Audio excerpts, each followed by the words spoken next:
नांदगाव खंडेश्वर तालुक्यात एकूण 5 प्राथमिक आरोग्य केंद्र असून त्यामध्ये 16 आरोग्य उपकेंद्रे आहे व त्यात नवीनच 2013 पासून मंजूर असलेले कंजरा, फुबगाव, शिवनी, रसुलापूर, सालोड कसबा व वेणी गणेशपूर, पळस मंडळ अशा एकूण 6 आरोग्य उपकेंद्र मंजुरात असून त्यातील वेणी गणेशपूर येथील आरोग्य उपकेंद्राची इमारत ही गेल्या 3 वर्षापासून बांधून तयार आहे। तसेच या उपकेंद्रांकरिता एक आरोग्य सेवक तसेच 2 आरोग्य सेविकांची पदे मंजूर करण्यात आली असून आजपर्यंत कुठल्याही आरोग्य कर्मचाऱ्याची भरती केली नसल्याने वेणी गणेशपूर येथील आरोग्य उपकेंद्राची इमारत ही झाडाझुडपात कुणीही दखल घेतली नसल्याने वसाळ परिस्थितीमध्ये असल्याचं दिसून येत आहे। हे आरोग्य उपकेंद्र सुरू नसल्यामुळे वेणी गणेशपूर येथील सर्व गावकरी आपल्या आरोग्याची काळजी घेण्याकरिता 3 किलोमीटर अंतरावर असलेल्या मंगरुळ चवाळा येथील प्राथमिक आरोग्य केंद्रात जातात। अशोकराव भिसे बोलतो वेणीवरून।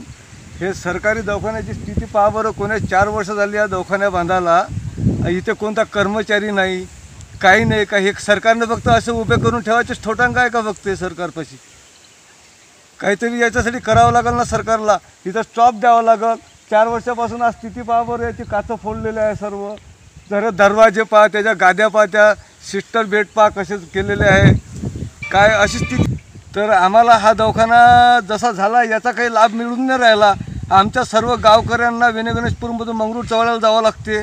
त्यांना जायलाच काही साधन नाही राहत। पायी लोक जातात, मधात रस्त्यानं पाण्याची व्यवस्था नाही, काही नाही। कसं काय होणार आहे हे? तर याच्यावर थोडं संदर्भामध्ये या सरकारने जरासं नियंत्रित करावं बा।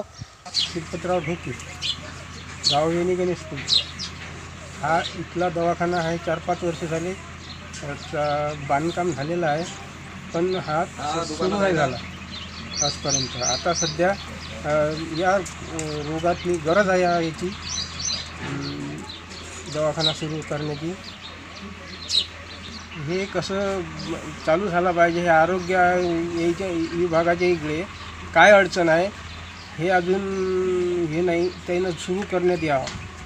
जिल्हा प्रशासनाच्या दुर्लक्षित असल्याने गावातील लोकांना आरोग्यापासून वंचित ठेवल्याचा आरोप स्थानिक निवासी करीत आहे। लवकरात लवकर आरोग्य उपकेंद्र सुरू करण्यात यावे अशी मागणी करण्यात येत आहे। तसेच उरलेल्या 4 उपकेंद्राच्या इमारतीचे बांधकाम पूर्ण कधीपर्यंत होईल याची प्रतीक्षा गावातील लोक करीत आहे। उत्तम ब्राह्मणवाडे व उमेश चव्हाण, विदर्भ न्यूज, नांदगाव खंडेश्वर।